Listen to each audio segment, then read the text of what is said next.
one gonna learn business.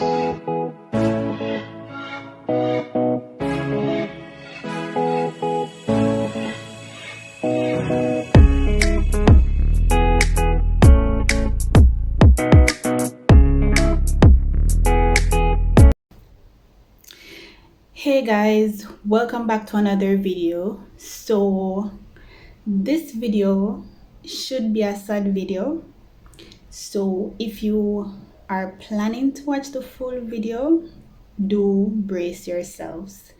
Now, I've been putting off this video for a long time, and I've finally got a little courage to come and do this video. So please bear with me. I don't know if I'm able to do the full video, but I'll try. So based on the title of the video, you should have an idea of what this video would be about, but no one really knows what this video truly will be about.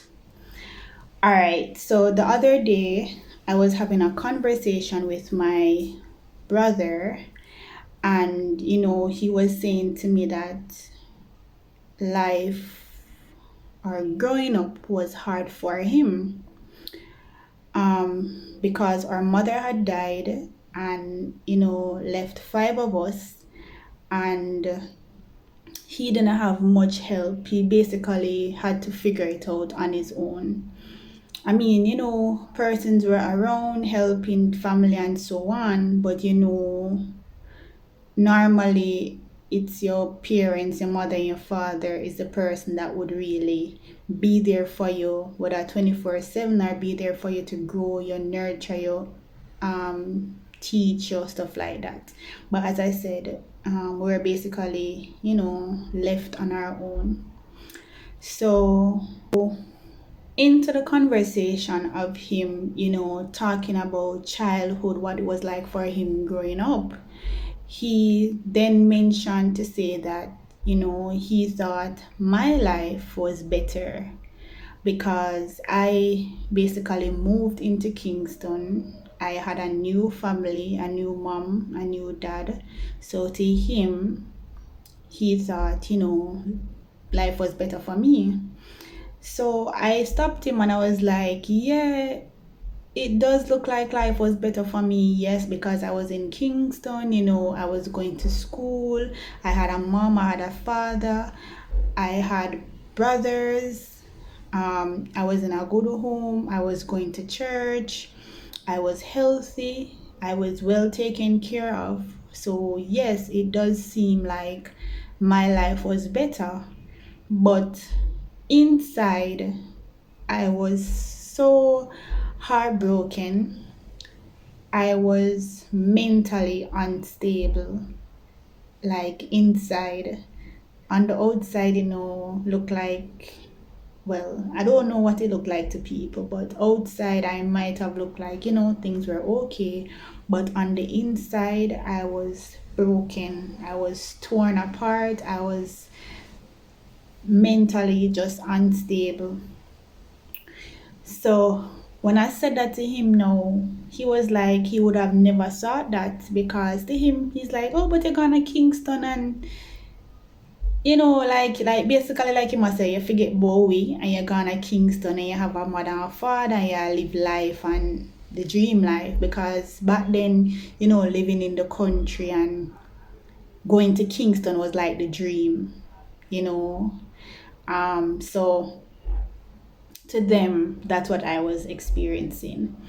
But then I started to explain to him what it was like for me on my side, and he was like, but me never know this, me never know that. I mean, I said, but nobody no know, because the truth is I never really sat down and talked to anybody about it, so nobody really knew what it was like, apart from who were around and seeing and trying to figure out what was going on. But nobody really knew what was going on in my head, or nobody really knew the full story of what was happening.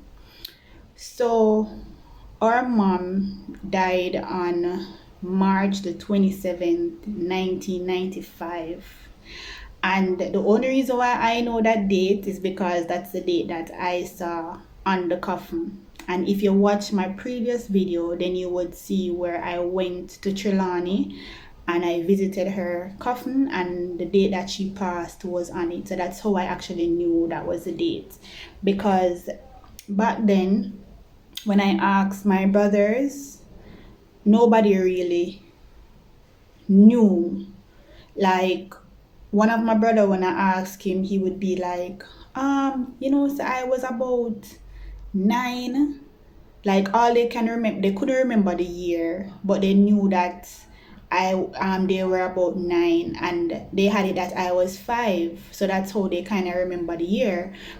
One of my brothers remember that it was March because he was born in March, so he remembered that it was around his birthday, birth month that it happened. So that's how he remembered the month. And as I said, they had it that I was 5, so that's how we remember the year, to say, 1995. So, but nobody actually remembered what date it was. But when I went on at the coffin and looked, I saw the date, and that's how I knew the date. No, on that day, I was actually 4 years old. I wasn't 5 yet, because my birthday was in November. So March 1995, I was still 4. So at 4 years old, I was in Kingston. I believe at the time we were at Maxfield Avenue. Can't remember 100%, but I believe it was Maxfield Avenue. I remember the house, I remember the gate, and I remember the atmosphere. And at 4 years old, I don't think there's a lot of things there to remember, because, to be honest, I don't remember anything else apart from that time, because it was such a traumatic time in my life that you couldn't not remember. So it was such a traumatic time in my life that I could just not forget. And on that day, I don't even remember if it was day or night, because I don't want to lie, but maybe my brothers can confirm, I don't know.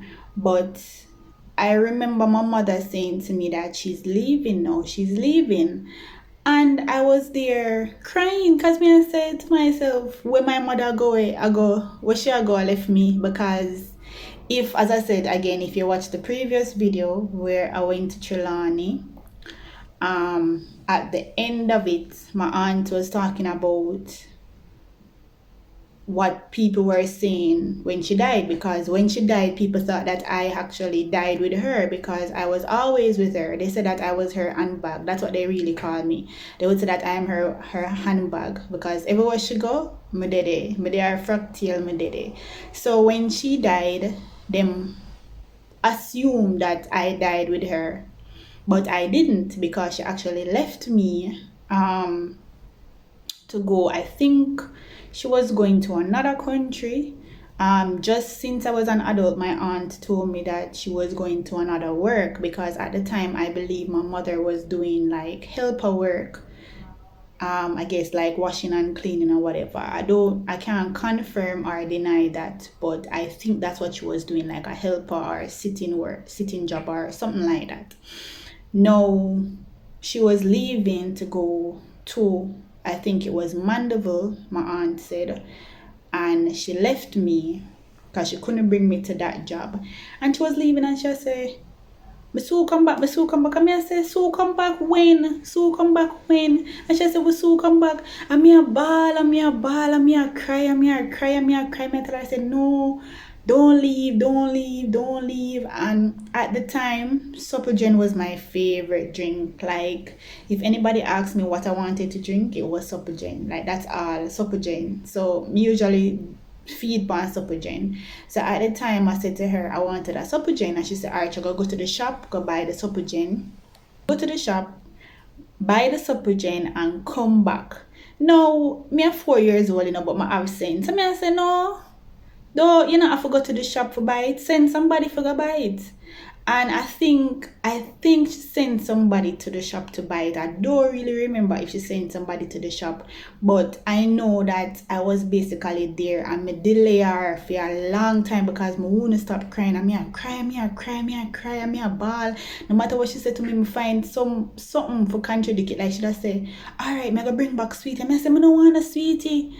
And she say, alright, me I go bring. And I say, no. They say, we are gonna bring me, carry me, don't leave me, and me a ball, and me a ball, and me a ball, and me a ball. Anyways, I think she actually left with somebody to go to the shop. So the person that she left with brought back the supper for me. And the supper come back and she no come back. I'm start ball again. I'm me a ball, I'm me a cry, I'm me a tear down the place. Like I remembered my older brother had a sign on his door to say do not disturb because he was studying or something like that, because he always have the sign up when he's studying, and I think he was studying at that time. And just imagine my brother studying have a do not disturb sign and me out a door at the gate a ball, a tear down myself. I don't remember who else was in the house, but all I know my brother was there and me a ball.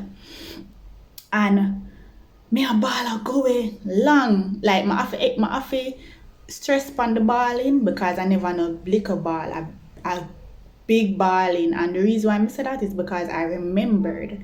I know me cry before in my life and I don't remember none of them crying there. I don't remember nothing else but the balling there. And I remember my brother came outside, opened his door, came outside and picked me up and carried me to his room. I think I'm trying to remember. I think no. I think that happened when we got the news. When we got the news that my mom actually died. So we heard in the night that she actually died. And that's when I don't even remember who told me so she died. I don't, to be honest, I don't even remember if me did a ball say she dead or me a ball say she gone, but me know me a ball. I me a ball for a long time. And as I said, my brother come pick me up, carry me go in him room and start to hush me. And I think I cried myself to sleep that night because I remember being on his shoulders and me just bawl myself to sleep. Like days after that, I guess my other brother was the one that normally take care of me or normally watch me or look after me or whatever. And I see him so me I go in a ball and in my mind it's like me sit down and like me I wonder, me I try to figure out what happened because I mean at 4 years old the only thing I knew at 4 years old was my mother, my father, and my four brothers. And you know your family, your auntie, your grandma, them your grandfather, those people. That's all me know. And for no say the closest thing to me, which is my mother, she just gone. So she gone and she just nah come back. Like me I tell you say, me no know, me feel like me no know, me feel like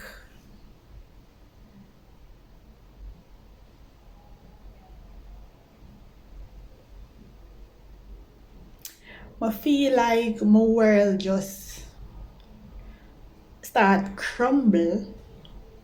I feel like my world just start crumble because remember say I come from Trelawney and my mother is working in Kingston. And she bring me from Trelawney with my brothers them there and my father there, my grandmother, my grandfather, my father, my uncle, my auntie them. Bring me come to Kingston where she was working and then leave me. Say she go up on her next work and she don't come back. Like we don't know if you understand that feeling there. Like I've talked to adults where they lost their mom and them traumatized. And me I say, but them are adults, like me I say to myself, so like you grow with a mother for 20 odd years, 30 odd years, and then 50 odd years, 60 odd years you grow with your mother, you lose your mother, and you're traumatized, so she gone. Like me I say, it was time, like I saw me feel like it was time. But at 4 years old, you don't spend no time with her. You don't know nothing about her. You don't know nothing about yourself. You don't know nothing. You not even understand life. And the person where you know just gone. Anyways, I don't know what happened after that. As I say, I was 4. And the only thing I remember other day when she did, I'm there home a ball. I'm there at the house a ball. No, there was another incident that I remember in Trelawney where there was this lady at this shop that she hung herself. And it's just since the other day I was talking to my brother and he was saying something to me that she said to him. And he was saying to me that it was the same day that the lady hung herself that my mother said something to him. And I was saying to him that, but I remember that lady, the lady that hung herself, because I remember standing up, because me a ball and I tell my brother them say me want to see. And the whole of we walk go up there and me stand up at the shop and I look upon the lady stand up in the shop with her neck broke. And like me I look up and me I say to myself like, why would somebody do that to themselves? Like that's what I was thinking. Like me I say, why would somebody do that to themselves? And I mean, as I said, the day when that happened, my brother said that my mother told him something, which means that my mother was alive the day that lady hung herself. And if my mother was alive the day that the lady hung herself and I was there the day that the lady hung herself, it means that that was another memory that I had while she was alive, but I don't remember what age I was. Anyways, as I said, I don't know what happened. I don't know how I'm reached back at Trelawney. I don't know what happened, but I was 4 years old at that time. No, I remember I would go to Trelawney like special times, special occasions, like maybe Christmas. And the only reason why I know it was Christmas is because we had clappers. I remember going to the country and my grandmother always, well, not just my grandmother, everybody, them spoil me. Yeah, I'm the only girl, and there's 4 other older brothers, and I'm the only girl, and them spoil me because I'm the only girl. Yeah, and as I say, I'm the most good looking one. But yeah, that's another story. But um, when I was in the country, I remember my grandma giving me some money. Like she was saying, "Oh, this is your spending money." And I remember my father giving me money too and said, "Oh, this is your spending money." And then when I go to my brother them and I show them, after me get my money now, and me go to my brother them and I show them, so me get spending money from grandma, me get spending money from my father. And I show them and they're like, but them not get no money. So me like in my mind, me I say, so how me get money? How me get spending money or not get no spending money? Anyways, love my brother them, so I take half of my money, because I two money me get, me take one of the money when me get, and them time it was like maybe $500, and $500 was a whole heap of money them time there. And I take like $500 and give my brother them and tell them to split it up between themselves or among themselves, and them time they would want buy clappers. So them go buy clappers, $500 worth of clappers, which is a whole heap of clappers. Basically last the whole Christmas. And me and them a walk up and down at Trelawney in a Freeman's Hall. I walk and I show clappers. You know, we hear the dog them a bark. We usually I throw clappers after the dog, them and I run. And me never feel no way because me there with my brother them, so I know me well protected, so I never have to worry. And remember we walk over scheme, because I that them call one housing scheme in a Trelawney. and go over scheme go look for my grand auntie, and she wasn't there, and we basically walk come back and throw clappers on the way going and throw clappers on the way coming back. Now